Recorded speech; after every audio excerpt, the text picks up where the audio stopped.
لیکن بزرگوں اور عزیز دوستوں، اس پہلو پر، اس گوشے پر بھی غور اور فکر کرو کہ جو مہینہ ہمارے نبی کی ولادت کا ہے وہی مہینہ ہمارے نبی کی وفات کا بھی ہے۔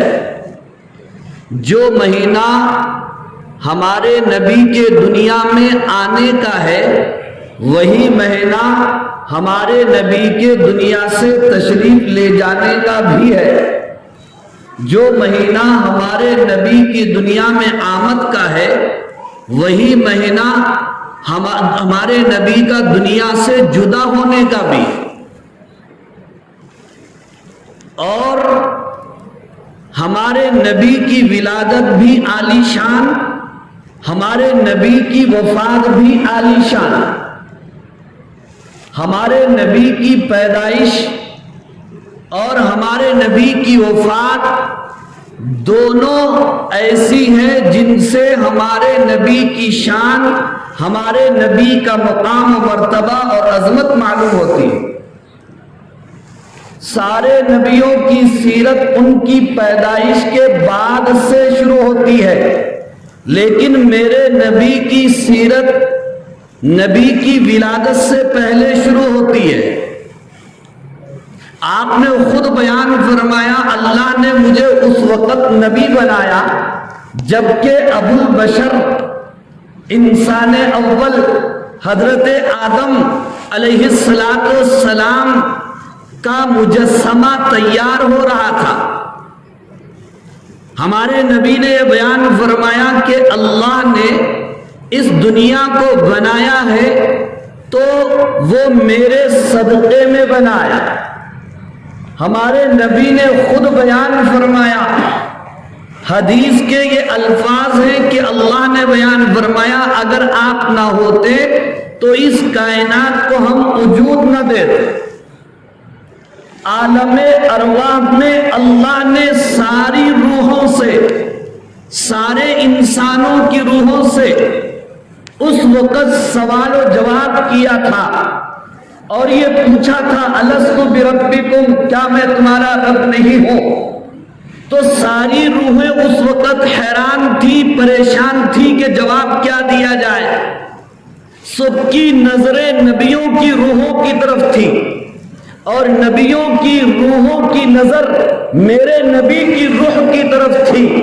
آپ کا جواب تھا بلا کیوں نہیں، آپ ہی ہمارے رب ہیں۔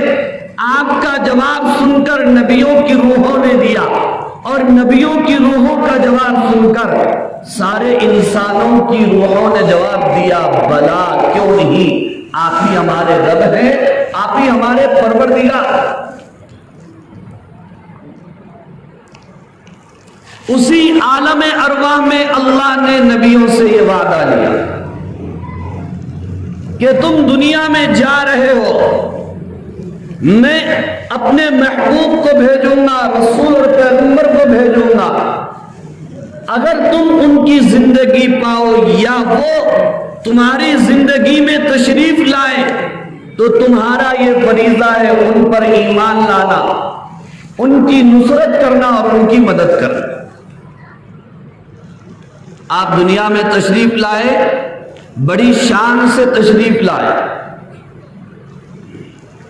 آپ کی والدہ محترمہ بی بی آمینہ فرماتی ہے کہ آپ کی ولادت سے مجھے نہ پیٹ میں کوئی تکلیف ہوئی، نہ حمل کا وزن محسوس ہوا، بلکہ ایک نور نکلتا تھا اور روشنیاں نظر آتی تھی جس میں مجھے قیصر و کسریٰ کے محلات نظر آیا کرتے تھے۔ بچہ جب پیدا ہوتا ہے تو اس کے بعد ختنہ کی جاتی ہے، لیکن ہمارے نبی پیدائشی مختون تھے۔ بچہ پیدا ہوتا ہے، اس کے بعد اس کی ناف کاٹی جاتی ہے، لیکن آپ پیدائشی ناف بریدہ تھے۔ بچہ پیدا ہوتا ہے، اس کے بعد اسے غسل دیا جاتا ہے، لیکن آپ پہلے سے پاکیزہ تھے، صاف ستھرے تھے۔ آپ کی ولادت کے بعد الخصائص الکبریٰ کتاب ہے معجزات کی، اس میں لکھا ہوا ہے کہ ایک بادل آیا اور آپ کو لے اٹھا. بادل میں سے آواز آئی طوفوا بہ مشارق الارض و مغاربها، کہ اس بچے کو شمال، جنوب، مشرق اور مغرب کا چکر لگاؤ. یہی وہ بچہ ہے جس کے لیے کائنات آراستہ کی گئی. تو آپ کی ولادت بھی عالی شان اور ویسے ہی آپ کی وفات بھی عالی شان. اب میں یہاں چند نقطے آپ کے سامنے پیش کروں گا اور آپ کو دعوت فکر دوں گا کہ آپ اس پر غور اور فکر فرمائیں کہ جو مہینہ ہمارے نبی کی ولادت کا ہے وہی مہینہ ہمارے نبی کی وفات کا بھی ہے. اللہ تعالیٰ نے ہمارے نبی کی ولادت کو اور وفات کو ایک مہینے میں کیوں جمع فرما دیا؟ اگر اللہ تعالیٰ چاہتے، اللہ تعالیٰ قادر مطلق ہے، ان اللہ علی کل شیء قدیر ہے.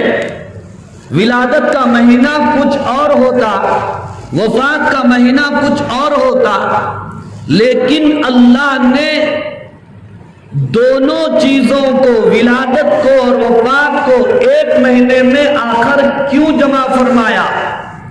اس میں حکمت کیا ہے؟ اس میں مصلحت کیا ہے؟ علماء کرام نے بیان فرمایا کہ اللہ تعالیٰ نے ولادت کا مہینہ اور وفات کا مہینہ ایک رکھا ہے. اس میں بڑی حکمت و مصلحت ہے. حکمت و مصلحت یہ ہے کہ ولادت کی خوشی وفات کا ماتم منانے نہیں دیتی ہے اور وفات کا غم ولادت کی خوشی منانے نہیں دیتی ہے. اس لیے اللہ نے دونوں کو ایک مہینے میں رکھا تاکہ نہ یہ ہو نہ وہ ہو اور لوگ گمراہی سے جو ہے بچ جائے. اور دوسرے نقطے کی بات یہ ہے، ہمارے نبی نہ صرف نبی ہیں، نبیوں کے نبی ہیں اور ساری دنیا کے نبی ہیں، قیامت تک کے لیے نبی. ہمارے نبی کو اللہ نے جو چند خصوصیات سے نوازا وہ اور نبیوں کو عطا نہیں کی گئی.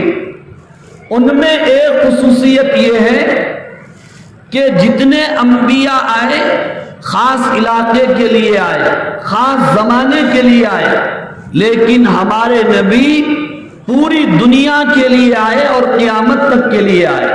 وما ارسلناک الا رحمۃ للعالمین، آئے دنیا میں بہت پاک و مکرم بن کر، مگر آیا نہ کوئی رحمت عالم بن کر. یہ آپ کی خصوصیات میں سے ہے. تو اللہ تعالیٰ نے جہاں پر آپ کو بہت ساری خصوصیات عطا فرمائی، ان میں یہ بڑی خصوصیت ہے کہ آپ عالمگیر نبی ہیں اور پوری دنیا کے لیے نبی. تو آپ دنیا میں تشریف لائے تو کس انداز سے آئے؟ جس طرح ایک انسان کی پیدائش ہوتی ہے، آپ کی پیدائش ہوئی کہ آپ کے ماں باپ بھی ہیں. آپ کی والدہ کا نام حضرت آمینہ، والد محترم کا نام حضرت عبداللہ، دادا کا نام عبد المطلب اور چچا کا نام ابو طالب، دودھ پلانے والی کا نام حضرت حلیمہ رضی اللہ تعالی عنہا، آپ کی بیویاں 11، آپ کے بچے اور آپ کی 4 صاحبزادیاں. یہاں پر علماء کرام ایک نقطہ یہ بیان فرماتے ہیں کہ اگر اللہ تعالیٰ چاہتے تو اپنے محبوب کو دنیا میں ایک الگ شان سے، الگ طریقے سے بھیج سکتے تھے، پیدا کر سکتے تھے. جس طرح اللہ تعالیٰ نے حضرت آدم علیہ السلام کو بن باپ کے اور بن ماں کے پیدا فرمایا، اور حضرت عیسیٰ علیہ السلام کو اللہ تعالیٰ نے بن باپ کے پیدا فرمایا۔ اگر اللہ چاہتے تو اپنے محبوب کو آسمان سے حضرت جبرائیل علیہ السلام کے ذریعے سے بھی بھیج سکتے تھے، اتار سکتے تھے، جس طرح اللہ تعالیٰ قیامت سے پہلے حضرت عیسیٰ علیہ السلام کو دمشق کی جامع مسجد کے مینارے پر 2 فرشتوں کے ساتھ اتارے۔ اللہ تعالیٰ ایسا بھیج سکتے تھے، نہیں بھیج سکتے تھے ہمارے نبی، لیکن اللہ نے ویسے نہیں فرمایا۔ کیوں؟ علماء اکرام نے اس کا نقطہ یہ بیان فرمایا ہے کہ اس فرق کو واضح کرنے کے لیے اور بتانے کے لیے کہ محمد صلی اللہ علیہ وسلم محبوب ہے، معبود نہیں ہے۔ محبوب ہے، معبود نہیں ہے۔ یہ دوسرے نقطے کی بات آپ کی ولادت کے سلسلے میں علماء کرام نے بیان فرمایا۔ تو دنیا میں آپ کا آنا بھی عالی شان اور دنیا سے جدا ہونا بھی آپ کا عالی شان۔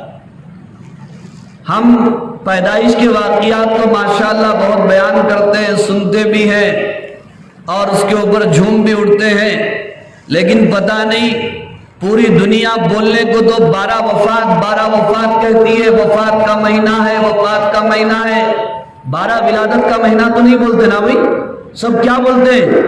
12 وفات، یعنی جس تاریخ کو ہمارے نبی کی ولادت ہوئی اسی تاریخ کو ہمارے نبی کی وفات بھی ہوئی۔ جب ولادت کا تذکرہ کیا جا رہا ہے، جس سے ہمارے نبی کی شان معلوم ہوتی ہے، ہمارے نبی کا مقام معلوم ہوتا ہے، ہمارے نبی کا مرتبہ معلوم ہوتا ہے، ٹھیک اسی طرح بزرگوں اور عزیز نوجوان دوستوں، اسی 12 تاریخ کو ہمارے نبی کی وفات ہوئی ہے، اس کو بھی بیان کیا جائے، اس سے بھی ہمارے نبی کا مقام اور مرتبہ معلوم ہوتا ہے۔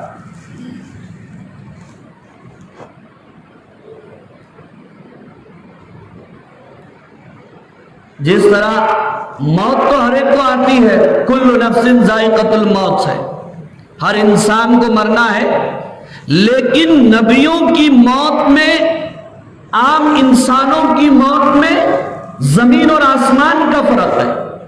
جس طرح نبیوں کی ولادت میں، عام انسانوں کی ولادت میں اور پیدائش میں زمین اور آسمان کا فرق ہے، اسی طرح عام انسانوں کی موت میں اور نبیوں کی موت میں زمین اور آسمان کا فرق ہے۔ اللہ نے انبیاء کرام کی موت کو چند خصوصیات سے نوازا ہے۔ پہلی خصوصیت یہ ہے، عام انسانوں کو مرنے سے پہلے پوچھا نہیں جاتا، اختیار نہیں دیا جاتا تم دنیا میں رہنا چاہتے ہو یا پھر ہمارے پاس آنا چاہتے ہو، لیکن نبیوں کی موت سے پہلے، نبیوں کی وفات سے پہلے فرشتوں کے ذریعے سے پوچھا جاتا ہے کہ آپ دنیا میں رہنا چاہتے ہیں یا پھر آخرت میں ہمارے پاس آنا چاہتے ہیں۔ بخاری شریف کے حوالے سے کتابوں میں نقل کیا گیا، حضرت موسیٰ علیہ السلام کے پاس موت کا فرشتہ پہنچا روح قبض کرنے کے لیے، تو انہوں نے جو ہے ملک الموت کو تھپڑ مار دیا۔ اب وہ فرشتہ پریشان اللہ کے پاس پہنچا، کہنے لگا یہ بندہ بہت الگ ہے۔ تو اللہ نے کہا کہ تم نے جا کر کے کہا کیا؟ تو اس نے کہا میں کیا کہتا، میں نے تو یوں کہا کہ بس میں روح نکالنے کے لیے آیا ہوں۔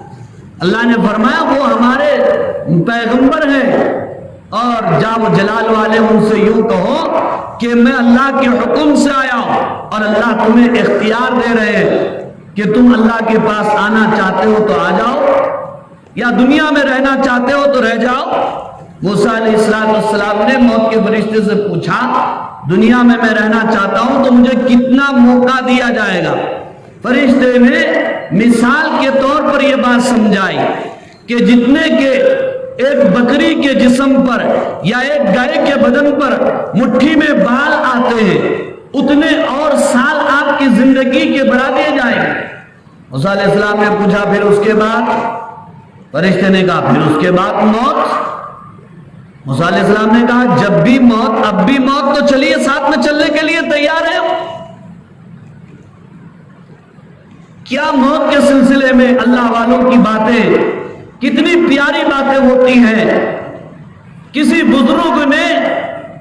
کسی بزرگ سے کسی نے سوال کیا کہ حضرت اگر آپ کو یہ معلوم ہو جائے کہ کل آپ کی موت آنے والی ہے، فرض کر لو، ویسا تو موت کا ٹائم کسی کو معلوم نہیں ہوتا، فرض کر لو کہ کل آپ کی موت آنے والی ہے، آپ کو اس بات کا پتہ چل جائے تو آج آپ کیا کریں گے؟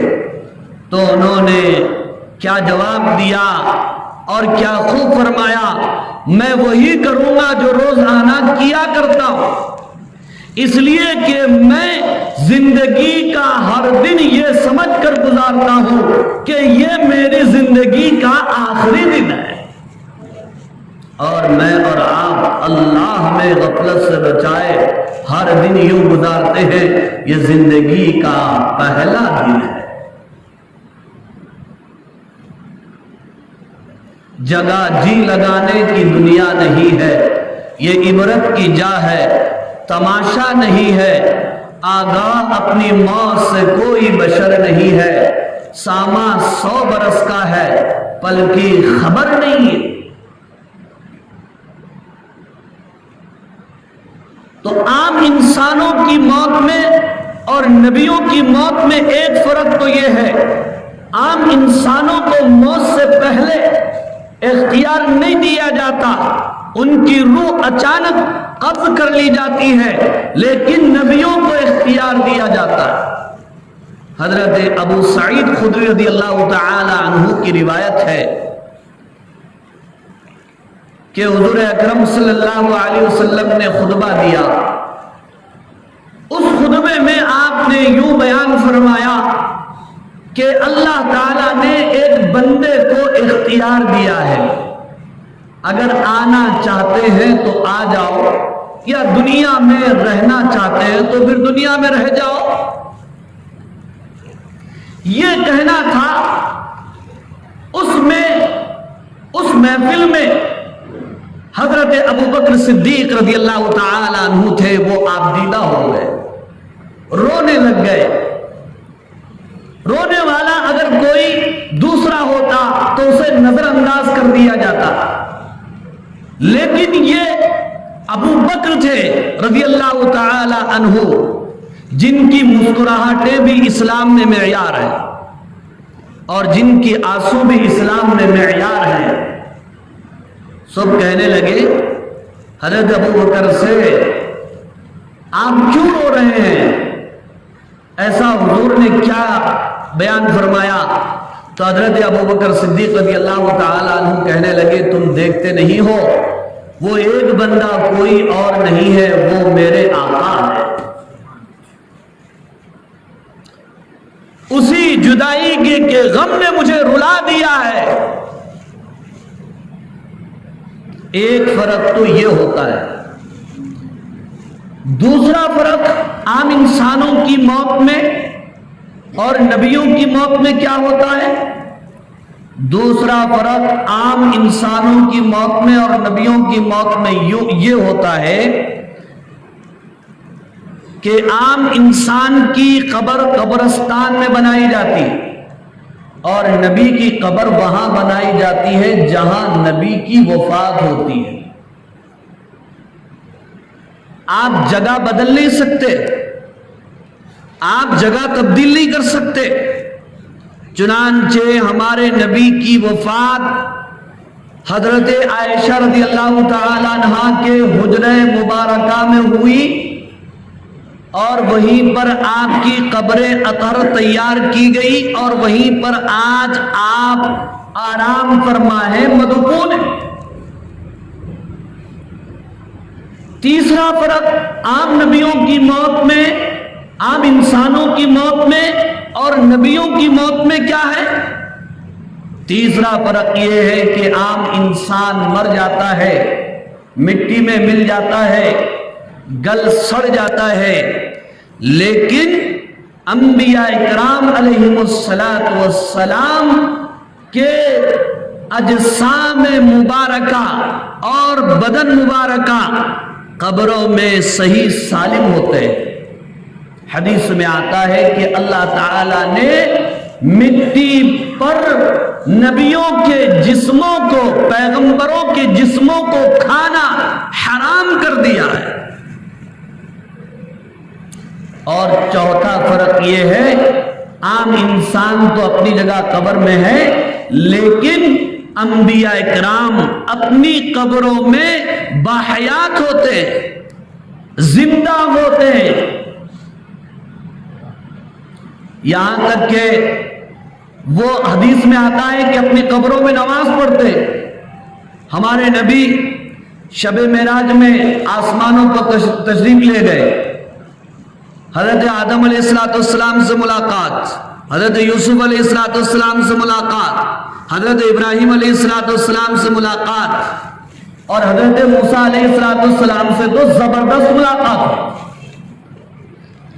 50 نمازوں کا تحفہ لے کر ہمارے نبی آ رہے ہیں۔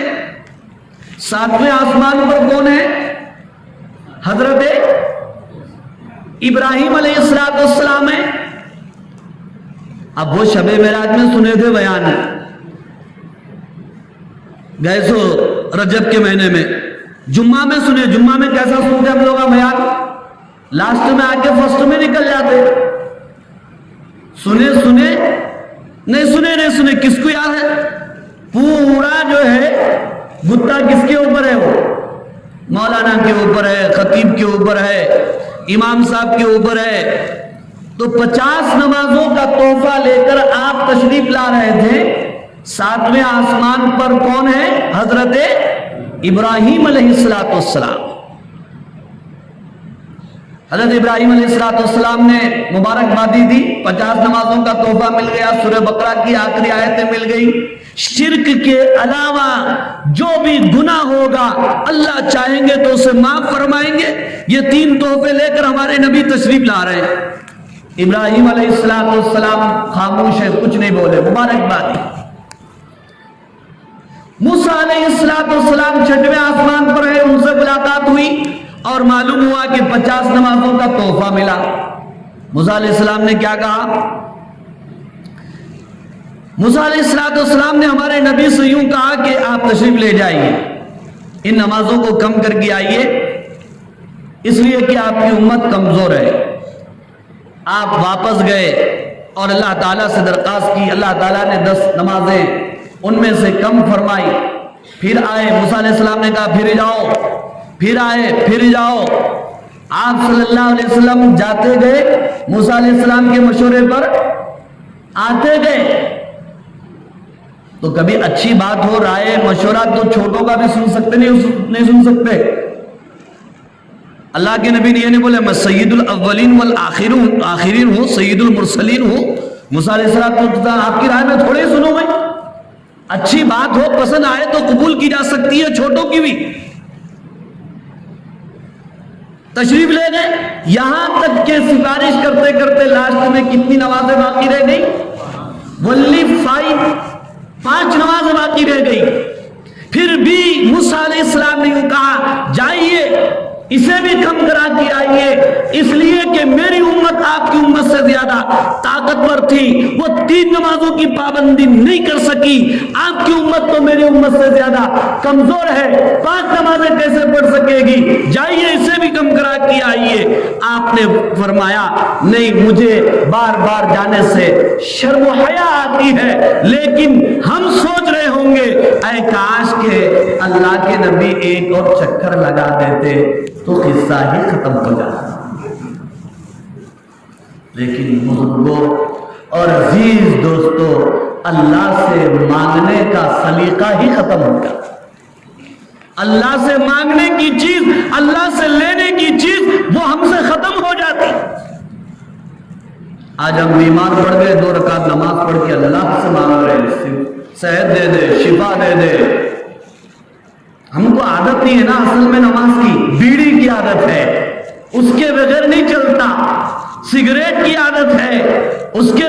نہیں چلتا، گٹکے کی عادت ہے اس کے بغیر نہیں چلتا، اور اس سے زیادہ خطرناک عادت تو فون کی ہے، اس کے بغیر نہیں چلتا۔ اب تم بولے بھائی فون کے بغیر کچھ مزہ نہیں آتا، بچے بھی بولے پہلے فون دلو گے۔ ہمارے بزرگوں نے کیا بیان فرمایا، بڑے جنت میں نماز نہیں ہے جب معلوم ہوا تو ٹھنڈی آہیں بھری، ٹھنڈی سانسیں لی، ہائے ہائے وہ جنتی کیا جس میں نماز نہ ہو، اور ہم سوچ رہے ہیں وہ جنت ہی کیا جس میں گٹکا نہ ہو، وہ جنت ہی کیا جس میں سگریٹ نہ ہو۔ مولانا آخر صاحب سے جو ہے اللہ تعالیٰ حضرت کی قبر کو نور سے منور فرمائے، ان کی دینی خدمات کو قبول فرمائے، بیانات کو قبول فرمائے۔ اب ایسی ہستیاں کہاں سے آپ لا سکتے ہیں؟ ہم جیسے گنہگاروں کو آپ کو جو باتیں سننا پڑ رہا ہے، پھر اللہ تعالیٰ قبول و منظور فرمائے۔ مولانا عاقل صاحب سے کسی نے پوچھا تھا مولانا جنت میں ہر چیز ملتی؟ مولانا بولے بالکل ہر چیز ملتی۔ پوچھنے والا پوچھنے لگا کہ جنت میں سگریٹ ملتا کیا؟ مولانا نے کیا ظریفانہ جواب دیا، فرمانے لگے میاں جنت میں سگریٹ بھی ہے لیکن سلگانے کے واسطے جہنم میں جانا پڑتا۔ تیار ہے؟ تو بزرگوں اور عزیز دوستوں، اللہ کے نبی صلی اللہ علیہ وسلم نے بیان فرمایا اب مجھے شرم و حیا آتی، میں واپس نہیں جاؤں گا، لیکن غیب سے آواز آئی میرے محبوب ہم نے جو لکھ دیا اس سے کم نہیں کریں گے، لیکن یہ انعام بھی لیتے جاؤ، آپ کی امت میں جو بھی یہ 5 نمازیں اہتمام سے پڑھے گا ہم اسے 50 نمازوں کا ثواب عطا فرمائیں۔ کتنے بھائی؟ 50، 1 کا 10۔ یہ بات ہم کو جو ہے دنیا میں سمجھ میں آ رہی ہے لیکن دین میں سمجھ میں نہیں آ رہی، اللہ تعالیٰ ہمیں سمجھ عطا فرمائے۔ تو بات اس پر چلی تھی کہ انبیاء اکرام وفات کے بعد بھی باحیات ہوتے ہیں، ان سے ہمارے نبی نے ملاقات تک جو فرمائی۔ عام انسانوں کی موت میں اور نبیوں کی موت میں اتنا زمین اور آسمان کا فرق ہوتا ہے۔ اور میں آپ کے سامنے میرا ارادہ یہ تھا کہ میں سیرت النبی کے اس گوشے کو رکھوں، وفات رسول کو رکھوں، جس سے میرے نبی کی شان معلوم ہوتی ہے، میرے نبی کا مقام معلوم ہوتا ہے، میرے نبی کا مرتبہ معلوم ہوتا ہے۔ جس گوشے پر کم نظریں جاتی ہیں اور لوگ کم مطالعہ کرتے ہیں، ہمارے نبی دنیا میں آئے بھی تو شان سے اور دنیا سے گئے بھی تو شان سے گئے۔ شان سے آپ تشریف لیں۔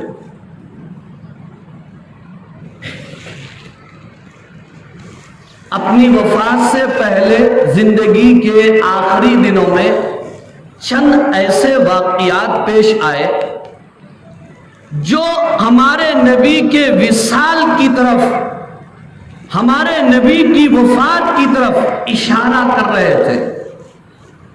واقعہ نمبر 1، سورۃ النصر کا نازل ہونا، جسے ہم کون سا سورہ بولتے بھائی؟ سورۃ النصر۔ سورتوں کا نام معلوم ہے ہم کو؟ نہیں معلوم۔ انا اعطیناک کا سورہ، قل اللہ کا سورہ، الحم کا سورہ، الم ترا کا سورہ، سورتوں کے نام بھی ہم کو نہیں معلوم۔ انا اعطیناک کے سورہ کا نام کیا ہے؟ سورہ کوثر ہے۔ اور الحم کے سورہ کا نام سورہ فاتحہ ہے۔ ایک اتنا معلوم، سورہ فاتحہ کے 8 نام ہیں، اور قل اللہ سورہ یہ اس کے کتنے نام ہیں؟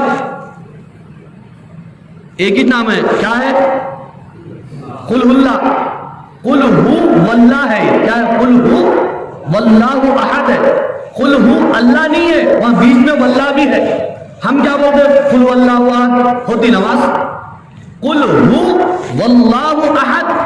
میرے محبوب آپ فرما دیجئے کہ وہ اللہ احد ہے، اللہ الصمد، بے نیاز ہے، لم یلد ولم یولد، وہ کسی کی اولاد نہیں اور اس کی کوئی اولاد نہیں، ولم یکن لہ کفوا احد، اور کوئی اس کا ہمسر نہیں، وہ بے نظیر ہے، بے مثال ہے، لا جواب ہے، لا زوال ہے، کب سے ہے سوال غلط، کب تک رہے گا سوال غلط، ہمیشہ سے ہے، ہمیشہ رہے گا۔ تو قل هو اللہ، یہ سورہ کا نام کیا ہے بھائی؟ ایک ہی نام معلوم، اور ایک نام جی سورہ اخلاص، ایک ہی نام معلوم، اور ایک نام بھی ہے اس کا، وہ نہیں بولتا۔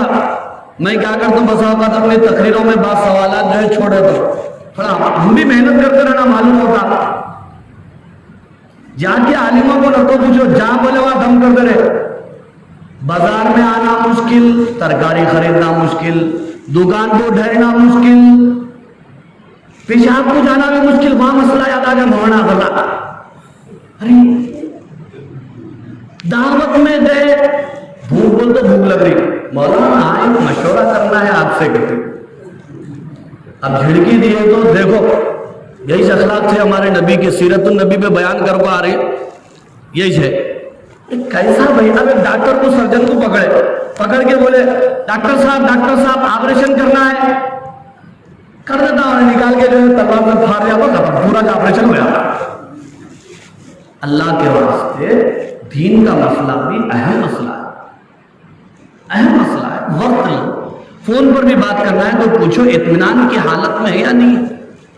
مفتیوں کو یہ تعلیم دی جاتی ہے کہ اگر آپ اطمینان کی حالت میں نہیں ہیں، آپ سکون کی حالت میں نہیں ہیں، آپ پریشانی کے عالم میں ہیں، تو آپ کسی فتوے کا جواب نہیں دے سکتے، امت کو مسئلہ نہیں بتا سکتے۔ ایک کا ایک نکل گیا تو امت گمراہ ہو جائے گی۔ اطمینان کے ساتھ جو ہے مسائل پوچھنا چاہیے۔ وہ اس سے پہلے مولانا پی ایم مزمل صاحب آئے تھے نا، اپنے بیان میں بول رہے تھے رات کے جو ہے تقریباً 1 بجے فون آیا، 2 بجے، رات کے 2 بجے فون آیا کہ مولانا سو رہے کیا بول گئے، تو مولانا بول گئے تو نہیں آپ کے فون کا انتظار کر رہا تھا میں۔ یہ حال،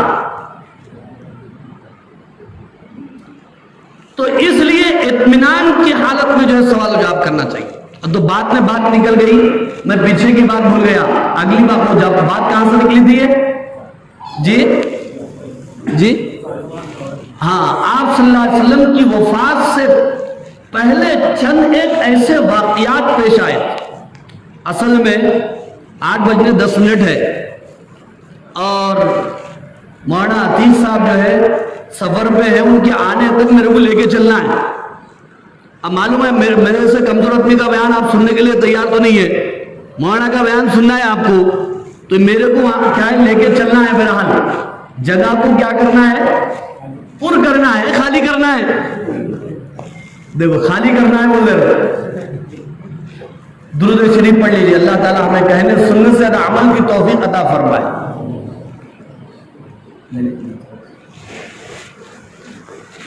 تو آپ صلی اللہ علیہ وسلم کی وفات سے پہلے چند ایک واقعات ایسے ہوئے جو ہمارے نبی کی وفات کی طرف، ہمارے نبی کی وصال کی طرف اشارہ کر رہے تھے۔ ان میں ایک واقعہ سورۃ النصر، اذا جاء نصر اللہ والفتح، اس سورت کا نازل ہونا تھا۔ یہ سورت نازل ہوئی، اس میں اب اس کی تفسیر کی جائے تو بہت لمبی نکل جائے گی، اس کا خلاصہ یہ ہے، اللہ تعالیٰ نے اس سورت میں یہ بیان فرمایا، اذا جاء نصر اللہ، جب اللہ کی مدد آ جائے اور فتح حاصل ہو جائے۔ اب پورا مکہ فتح ہو چکا ہے، بلکہ پورا عرب فتح ہو چکا ہے، اور لوگ اسلام کے دامن میں، اسلام کے حلقے میں جوق در جوق آنے لگے ہیں۔ تو لہذا اے پیغمبر آپ کیا کیجئے، فسبح بحمد ربک واستغفر، آپ کا یہ کام ہے کہ اللہ کی تسبیح اور پاکی بیان کیجئے اور استغفار میں لگ جائیے۔ یہ سورت نازل ہوئی تو بہت سارے صحابہ خوش ہو گئے، اس میں تو اللہ کی مدد کا وعدہ ہے اور پیشن گوئی کی گئی ہے، بشارت دی گئی ہے اس سورت کے اندر۔ لیکن اس وقت بھی پیکر صدق و وفا، منبع جود و سقا، عاشق رسول حضرت ابو بکر رضی اللہ تعالیٰ عنہ کی آنکھیں اشکبار ہو گئی تھی، اور اسی طرح حضرت عباس رضی اللہ تعالیٰ عنہ بھی رونے لگ گئے تھے۔ تو لوگوں نے پوچھا کہ اس میں رونے کی بات کیا ہے؟ تو ان حضرات نے فرمایا تھا کہ اس صورت پر تم غور اور فکر نہیں کرتے، اس صورت میں تو ہمارے نبی کے وصال اور وفات کی طرف اشارہ دیا گیا ہے، اس لیے کہ دنیا میں آپ کی تشریف آوری کا مقصد کیا تھا؟ اسلام کو پھیلانا اور لوگوں کو شرک سے بچانا، وہ پورا ہو گیا۔ اب لوگوں کی جماعتیں اسلام میں آ رہی ہیں، جوق پر جوق لوگ اسلام میں آ رہے ہیں، مقصد پورا ہو گیا۔ اس لیے اللہ کیا فرما رہے ہیں؟ اب آپ کی واپسی ہے، آپ کیا کیجئے؟ تسبیح، فسبح بحمد ربک واستغفر۔ ہم گشت میں نکل دینا تو واپسی میں کیا کرتے؟ استغفار پڑھنا واپسی ہے، بولتے نہیں بولتے؟ اسی طرح اللہ تعالیٰ نے اس صورت میں ہمارے نبی کو یہ فرمایا کہ اب آپ کا جو مقصد تھا بعثت کا اور آپ کی نبوت کا، وہ پورا ہو گیا۔ اب آپ کیا کیجئے؟ استغفار، تسبیح بیان کیجئے۔ آپ یہ صحابہ سمجھ گئے، چند صحابہ رونے لگ گئے۔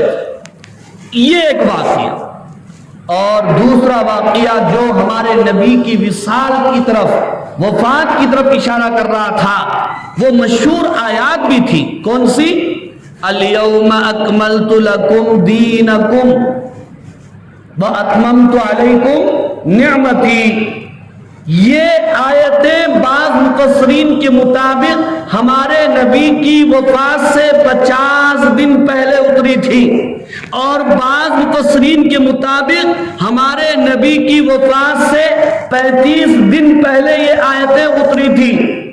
یہ آیتیں بھی سن کر صحابہ خوش ہو گئے، حلقہ رسالت میں خوشی کی لہر دوڑ گئی، ایک دوسرے کو مبارکبادی دی اور ایک دوسرے کی پیشانی کو چومنے لگے کہ دین مکمل ہو گیا، اللہ نے اتنا میں نعمت فرما دیا۔ اس میں تو بشارت دی گئی، لیکن اس محفل میں ایک تھا جو آپ دیدہ تھا، جو رو رہا تھا۔ پھر وہی بات ہے، رونے والا اگر کوئی اور ہوتا تو نظر انداز کر دیا جاتا، لیکن رونے والا وہ تھا کہ اسلام میں جس کی مسکراہٹیں بھی معیار ہیں اور جس کے آنسو بھی معیار ہیں۔ ان لوگوں نے پوچھا ابو بکر اس میں رونے کی بات کیا ہے؟ تو فرمانے لگے تم دیکھتے نہیں ہو اللہ نے اس میں ہمارے نبی کی بعثت کا مقصد اور اس کے اتمام کی خبر دی ہے کہ جب دین مکمل ہو گیا، جب نعمت پوری ہو گئی، تو اب اللہ اپنے محبوب کو اپنے پاس بلا لیں گے۔ مجھے تو اپنے محبوب کی جدائیگی کا ڈر ہے، اس لیے میں رو رہا۔ یہ چند واقعات جس کی وجہ سے صحابہ اکرام ابھی سے رنج و الم میں اور غم میں پڑ گئے۔ پھر اس کے بعد سفر کا مہینہ شروع ہوا، پھر اس کے آدھے دن گزر گئے، سفر کے مہینے کے آخری دن آ گئے۔ سفر کے مہینے کو ہم کیا بولتے ہیں؟ سفر کا مہینہ بولتے ہیں، کیا بولتے ہیں؟ ہاں آپ لوگوں بولو بھائی 13 تیزی، اس سے بھی خطرناک نام بولے تو کڑوا مہینہ۔ کون سا مہینہ؟ کڑوا مہینہ نہیں۔ لوگ کہتے ہیں کہ سفر کا مہینہ صفر کا ہے، لیکن ہمارے نبی نے بتایا سفر کا مہینہ صفر کا نہیں، ظفر کا ہے۔ اس لیے اسلامی مہینوں کے جو 12 نام ہیں، ان 12 ناموں میں ایک نام سفر کا مکمل کیا ہے؟ مکمل نام۔ جنوری آئی تو ناچنا معلوم ہے اور اس وقت پارٹیاں کرنا معلوم ہے، لیکن اسلامی سال کا آغاز کب ہوتا ہے، اس کا اختتام کب ہوتا ہے، یہ ہماری نئی نسل کو معلوم نہیں ہے۔ تو اسلام کیا باقی رہے گا اور دنیا میں اسلام کیا پھیلے چلے گا، اور نبی کا نام دنیا کے اندر کیا روشن کریں گے؟ جو اسلامی مہینے کے نام یاد نہیں رکھ سکتے وہ جو ہے دنیا میں اسلام کو کیا پھیلائیں گے؟ کیا نام ہے بھائی سفر کا پورا نام؟ سفر المظفر، یہ پورا نام ہے۔ اور مظفر کے معنی کیا ہے؟ ناکام، جی کامیاب۔ مظفر نام رکھتے نا، لیکن مظفر کو خود نہیں معلوم میرے نام کے معنی کیا ہے۔ اپنے نام کے میننگ اپنے کو نہیں معلوم، اور آج کل تو بچوں کے جو نام رکھ رہے بغیر میننگ کے معلوم کیے ہوئے، بس انٹرنیٹ وہیچ، مفتی وہیچ، حضرت جی وہیچ اور مولانا وہیچ، انٹرنیٹ سے پوچھ لیتے، وہ ہے نا تو حضرت گوگل، پورے سوالات اس پہ لا کے وہ بتا دیتا نام کیا رکھنا ہے۔ اسلامی نام تو پسند نہیں ہے نا۔ مولانا آصف صاحب کا لطیفہ پھر یاد آ گیا، کوئی پوچھا مولانا بچی پیدا ہوئی نام بولو، بھائی رکھو عائشہ رکھو، نہیں دوسرا نام بولو فاطمہ رکھو، نہیں یہ پرانے ہو گئے تھوڑے نیا نام بولو۔ مولانا جلال میں آ گئے، نیا نام بولوں میں بولتا ہو، بولو عاطف صاحب، انہیں سمجھ رہا ہوگا کچھ تو بھی اچھا نام بولتے ہوں گے، ثانیہ مرزا وہ یہ کچھ تو بھی۔ مولانا بولے نیا نام رکھ اٹم بم، اس سے بھی نیا نام بولوں کمپیوٹر رکھ بول کے۔ وہ غنیمت جو ہے ابھی جیو کا دور نہیں آیا تھا، نہیں تو مولانا بولتے تھے جیو بول کے، وہ جیو ہے۔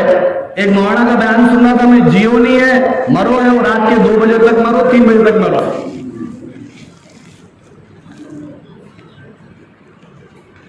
تو بزرگوں اور عزیز دوستوں، یہ اس سفر المظفر یہ کڑوا مہینہ نہیں ہے، 13 تیزی اس کو ہم نے بنا لیا، تلنگانہ والوں نے بنا لیا۔ یہ 13 تیزی آپ ادھر چلے جو یو پی میں نہیں ملتا، اور بہار میں 13 تیزی نہیں ملتا۔ اس لیے بزرگوں نے بیان فرمایا سنت ہر جگہ ایک ہوتی ہے، لیکن بدعت ہر جگہ الگ الگ ہوتی ہے۔ یہ بدعت کے باطل ہونے کی علامت ہے اور نشانی ہے۔ ہر علاقے کی بدعت الگ الگ ہے، ہر جگہ کی بدعت الگ الگ ہوتی ہے، لیکن سنت وہ پوری دنیا میں ایک ہوتی ہے۔ تو سفر المظفر کے آخری دنوں میں ہمارے نبی بیمار ہوئے تھے، کہاں؟ جنت البقیع میں گئے، وہاں جا کے دعا فرمائے، ایک جنازہ پڑھا کے حضرت عائشہ فرماتی ہیں آپ کے آنے تک میرا سر درد کر رہا تھا، ایسا معلوم ہوتا تھا کہ سر میرا پھٹا جا رہا ہے۔ حضور نے فرمایا میرا سر یہ بھی ایسا معلوم ہو رہا ہے درد کی وجہ سے پھٹا جا رہا ہے۔ میرا درد سر کا درد تو ختم ہو گیا، لیکن حضور کو بخار چڑھ گیا، بہت تیزی سے بخار آیا۔ جتنے دن آپ جو ہے بیمار رہے بخار بہت تیزی سے، اس دوران آپ نماز پڑھانے کے لیے تشریف لے گئے۔ دیکھیے سیرت کا جلسہ ہے، اس سے عبرت و نصیحت حاصل کرنا ہے۔ نماز کی اہمیت کے بارے میں ابھی آپ مولانا سے سنیں، اس سے اندازہ لگایا جا سکتا ہے حضور کو اتنا بخار ہے، آپ نے بیان فرمایا کہ جتنا 2 آدمیوں کو بخار ہے مجھے اکیلے کو بخار ہے۔ پکڑنے والے صحابہ، سہارا دینے والے صحابہ سہارا نہیں دے سکتے تھے، کہنے لگے اللہ کے رسول آپ کا جسم اتنا گرم ہے ہم پکڑ نہیں پا رہے ہیں، تو آپ نے فرمایا کہ 2 آدمیوں کے برابر بخار ہے، لیکن پھر بھی سہارے کے ساتھ نماز پڑھنے کے لیے مسجد تشریف لے جا رہے ہیں۔ اور آپ صلی اللہ علیہ وسلم نے جو آخری نصیحتیں، آپ وصیتیں آخری جو ہوتی ہیں وہ نصیحتیں ہوتی ہیں، وصیتیں ہوتی ہیں، وصیتیں ہوتی ہیں۔ آخری جو وصیتیں آپ نے بیان فرمائی وہ کئی وصیتیں، ان وصیتوں میں ایک وصیت آپ کی یہ بھی تھی کہ اللہ تعالی یہود و نصارہ پر اللہ کی لعنت ہو کہ انہوں نے اپنے نبیوں اور پیغمبروں کی قبروں کو سجدہ گاہ بنا دیا۔ کیا بنا دیا؟ سجدہ گاہ۔ سجدہ اللہ کے علاوہ کسی کے لیے جائز نہیں ہے؟ جائز ہے، سجدہ تو صرف اللہ کے لیے روا ہے۔ اس لیے حضور نے کیا بیان فرمایا، اگر اللہ کے لیے کسی اور کے لیے سجدہ کرنا جائز ہوتا تو میں شوہروں کو حکم دیتا وہ بیویوں کے سامنے سجدہ کرے۔ جی شوہروں کو حکم دیتا بیویوں کے سامنے سجدہ کرے. کیا ہے بھائی صحیح ہے یہ؟ جو چل رہا اس کے اوپر ہم خاموش ہیں. چل رہا ہے جناب, جیسا چل رہا اس کے اوپر ہم خاموش ہیں. آپ نے یہ بیان فرمایا کہ بیویوں کو حکم دیتا کہ وہ شوہروں کے سامنے سجدہ کرے. مائر بہنیں بھی یہاں پر ہے, اب وہ پردے میں ہے تو پردے میں چلے گئے, وہ تو ذہن جانا بھی نہیں. اب خیال آ گیا, میں مولانا کو تھوڑا اشارہ کر دے رہا ہوں, مولانا کا غصہ پورا مردوں کے اوپر تھا, شوہروں کے اوپر, عورتوں کے اوپر کم ہے. حالانکہ عورتوں کے بارے میں بخاری شریف میں حضور اکرم صلی اللہ علیہ وسلم نے بیان فرمایا, شب معراج میں اریت النار, مجھے جہنم دکھائی گئی, فَإِذَا أَكْثَرُ أَهْلِهَا النِّسَاء, تو جہنم میں سب سے زیادہ تعداد کس کی ہے؟ عورتوں کی ہے. یکفرنا, حضور نے اس کی وجہ بیان فرمائی, یکفرنا. صحابہ نے پوچھا ایکفرنا باللہ, کیا وہ اللہ کا کفر کرتی ہیں؟ حضور نے فرمایا لا, نہیں, یکفرن العشیر, یکفرن الاحسان, او کما قال علیہ الصلوۃ والسلام. دو چیزوں کی وجہ سے عورتیں جہنم میں جائیں گی. ایک تو یہ کہ شوہر کی نافرمانی کرتی ہیں, شوہر کے سامنے زبان درازی کرتی ہے, اور دوسری وجہ یہ شوہر کے احسانات کو بھلا دیتی ہے. حضور نے فرمایا, دنیا کے کسی شوہر نے نہیں بیان فرمایا, کوئی دنیا کا مرد نہیں, حضور اکرم صلی اللہ علیہ وسلم بیان فرما رہے ہیں. ماں اور بہنیں برا مت مانے, اس کے اوپر غور کرے. ہاں وہ تمہارا بیان ہے, تمہیں بولتے کیا, ہمارے کھڑو ہم کرا کرو, ہم بھی بولتے شوہرہ کیسے رہتے ملک کے. نہیں نہیں, حضور نے بیان فرمایا شوہر کے احسانات کی ناقدری کرتی ہیں. آگے یہ الفاظ موجود ہیں, لو احسنت من احداہن الدہر, او کما قال علیہ الصلوۃ والسلام, کہ آپ ان میں سے کسی کے ساتھ زندگی بھر احسانات کریں اور ان کی خدمت کریں, اگر وہ تم سے کوئی کمی دیکھ لے تو کہیں گی کہ ما رأیت من کا خط خیرا, او کما قال, میں نے زندگی بھر تم سے کبھی کوئی بھلائی دیکھی نہیں. کبھی کپڑے دلش نہیں, کبھی چپلا دلش نہیں, کبھی کچھ تو بھی بنا کے پہنائی, کچھ بھی نہیں کرے. یہ حال. تو بہرحال بزرگوں اور عزیز دوستوں, آپ صلی اللہ علیہ وسلم نے یہ بیان فرمایا اپنی آخری وصیتوں میں کہ قبروں کو سجدگاہ نہ بنائیں. اسی طرح آپ کی آخری وصیتوں میں سے ایک وصیت کیا, الصلاۃ الصلاۃ وما ملکت ایمانکم, نماز نماز نماز. آپ نے بیان فرمایا نمازوں کا اہتمام کیا جائے. پھر آپ صلی اللہ علیہ وسلم کی وفات ہوئی, کب ہوئی جی؟ 12 ربیع الاول کو ہوئی. دن میں ہوئی, رات میں ہوئی, دوپہر میں ہوئی, کب ہوئی؟ اچھا جانے, یہ 12 وفات تو ہم بولسا بیان کبھی نہیں سنتے, آپ ہی بول رہے ہو. ولادت کب ہوئی وہ معلوم ہے, صبح میں ہوئی, شام میں ہوئی, دوپہر میں ہوئی, رات میں ہوئی. تو صبح کا وقت وہ بھی علماء اکرام تو سن رہے ہیں, ہم کو کچھ پیچھے اس امام کے واسطے اللہ تعالیٰ کے منہ میرا ادھر ادھر, کعبہ شریف کے دماغ بھی ادھر ادھر. پیر کے دن آپ صلی اللہ علیہ وسلم کی وفات ہوئی, سوموار اسے کہتے ہیں. حضرت ابو بکر رضی اللہ تعالیٰ عنہ نماز صبح میں حاضر تھے, اور آپ صلی اللہ علیہ وسلم کو کچھ راحت بھی ملی تھی, واقعہ بھی ہوا تھا. تو جب عاشق رسول نے دیکھا کہ طبیعت ٹھیک ہے تو اپنے گھر تشریف لے گئے, لیکن پھر حالت بگڑ گئی. وقت چاشت پہ آپ کی وفات ہوئی. اس وقت آپ کا سر مبارک حضرت عائشہ رضی اللہ تعالی عنہا کی گود میں تھا. امی جان کی آنکھیں اشک بار ہو گئی, اور یہ مصیبت صحابہ کے اوپر بہت بڑی مصیبت تھی. آج میرا بیان کرنا آسان ہے, آپ کا سننا آسان ہے, لیکن وہاں تو حضرت فاطمہ کی چیخ اور حضرات حسنین کی چیخیں مدینے کے در و دیوار کو شق کر رہی تھی, آڑ رہی تھی. آپ کی سواری اور آپ کا خچر آپ کی وفات کے غم میں اپنے آپ کو دیواروں سے مار مار کے ہلاک کر دیا. ایک صحابے کو یہ معلوم ہوا کہ جب آپ ہی دنیا میں نہ رہے تو میں یہ آنکھیں لے کر کیا کروں. انہوں نے اپنی آنکھیں جو ہے خراب کر لی. حضرت عمر سے زیادہ مضبوط اعصاب والا، جسم والا کون ہو سکتا ہے؟ جن کی بہادری کی مثال لی جاتی ہے وہ بھی بے خوف۔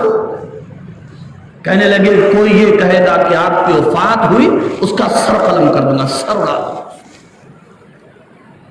وہ تو حضرت ابوبکر تھے جنہوں نے اس وقت امت کو بچا لیا، امت کو محفوظ کر لیا۔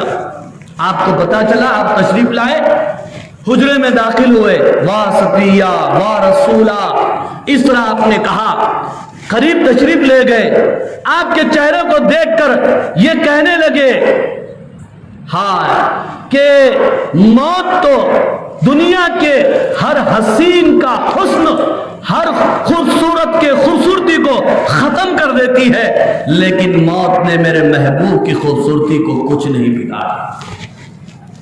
بس چادر تنی تھی لیکن خوبصورتی چھنی تھی۔ آپ تشریف لے گئے اور ماتھے کو چوما، بوسہ لیا، پھر سارا مدینہ حضرت ابوبکر رضی اللہ تعالیٰ عنہ کو دیکھ رہا تھا کہ آپ کیا مسجد نبی میں تشریف لے گئے اور آپ نے خطبہ دیا۔ حضرت عمر سے فرمایا بھائی بیٹھ جاؤ، بیٹھنے کے لیے تیار نہیں۔ اس وقت قرآن مجید کی تلاوت فرمائی، وما محمد الا رسول قد خلق من قبلہ الرسل۔ محمد صلی اللہ علیہ وسلم ایک رسول تھے، معبود نہیں تھے، محبوب تھے، معبود نہیں تھے کہ موت طاری نہ ہو۔ اگر آپ دنیا سے چلے جائیں تو کیا تم دین سے پھر جاؤ گے؟ اور یہ بھی صاف طور پر خطبے میں موجود ہے حضرت ابوبکر رضی اللہ تعالیٰ عنہ کے الفاظ کہ جو محمد صلی اللہ علیہ وسلم کی عبادت کرتا تھا وہ تو دنیا سے تشریف لے جا چکے، لیکن جو اللہ کی عبادت کرتا تھا اللہ پہلے سے بھی زندہ ہے، اب بھی زندہ ہے اور ہمیشہ زندہ ہے۔ اس وقت حضرت عمر رضی اللہ تعالیٰ عنہ پوچھتے۔ اب مسئلہ کیا تھا؟ مسئلہ یہ تھا ایک نبی کی موت امت کے سامنے پہلا یہ تجربہ تھا۔ اب غسل کیسا دینا، نماز جنازہ کیسا پڑھنا، کون ہے رہنمائی کرنے والا؟